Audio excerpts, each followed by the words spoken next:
Et je reçois maintenant notre invité, Jacques Reynal. Merci d'être sur ce plateau avec nous. On va tenter de savoir si le pays est éventuellement paré à toute éventualité. Le Japon est une destination à risque. 254 cas confirmés, 6 morts selon l'OMS. À ce jour, les préparatifs des JO de Tokyo sont d'ailleurs menacés. Ne faut-il pas suspendre la ligne? Bonsoir. Suspendre la ligne n'est pas de mon ressort. Je ne suis pas responsable des transports aériens et je laisse donc cette décision éventuelle au ministre concerné et au directeur de Mais est-ce que vous en parlez entre vous, entre ministres? Ça a été évoqué. Ça a été évoqué et je pense que peut-être ça fera l'objet d'autres évocations. Il faut quand même s'attendre à ce que cette ligne reste dans l'état dans lequel elle est à l'heure actuelle, c'est-à-dire avec très peu de passagers. Donc, je vous dis, ce n'est pas de mon ressort, donc je ne m'avancerai pas sur ce plan-là. Néanmoins, sachant que c'est un pays à risque, le Japon, eh bien, le ministre de la Santé que je suis ne pourrait que, disons, être soulagé de voir une des lignes à risque fermée. Mais il y en a tant d'autres maintenant, puisque tous les pays qui nous entourent sont touchés par le virus. Quand on revient d'un pays à risque comme le Japon, il y a aussi la France, est-ce qu'il y a un dispositif supplémentaire mis en place à l'aéroport de Tetifaha? Alors, il n'y a pas de dispositif supplémentaire à proprement parler. Néanmoins, nous avons étendu la nécessité de remplir une fiche pour les passagers qui remplissent une fiche de renseignement qui va nous servir ensuite, elle est recueillie à l'arrivée, et qui va nous servir ensuite à éventuellement retrouver des passagers d'un vol. Donc, nous avons étendu ces dispositions à toutes les compagnies maintenant.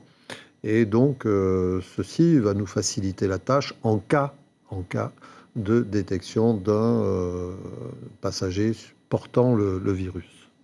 On vient de le voir, hein, il y a de la famille qui sont bloquées un petit peu au Japon, un peu partout.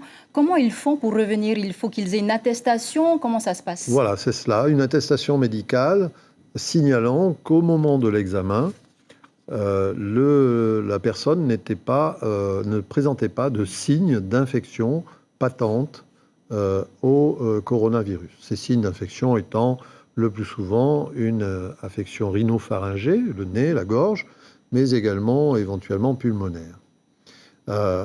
Nous prenons ces précautions parce que nous avons élaboré une stratégie de prévention pour l'instant, hein, puisque nous n'avons pas le virus en Polynésie française.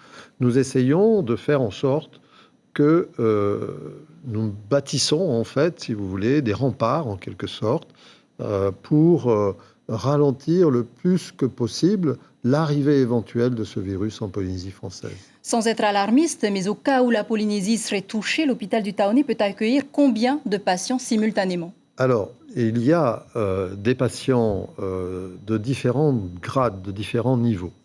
Cette maladie, contrairement à ce qu'on a pu lire, certes, elle entraîne des décès, mais ces décès surviennent surtout sur des personnes déjà fragilisées.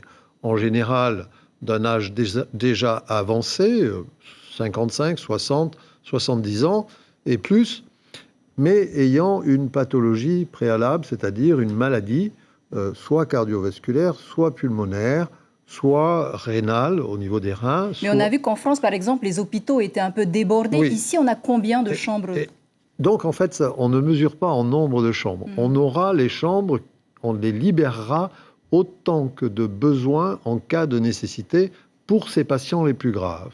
Mais ce que l'on souhaite et ce que l'on peut faire, comme c'est une maladie qui finalement n'est pas très grave chez les personnes qui sont au préalable en bonne santé, ce que nous ferons, c'est que nous ferons le confinement dans les domiciles des personnes ou dans des lieux qui seront adaptés pour ce faire. C'est-à-dire, on laissera pendant 2 semaines les personnes dans un lieu où ils pourront être surveillés par les personnels de santé, mais ils ne seront pas forcément dans un hôpital.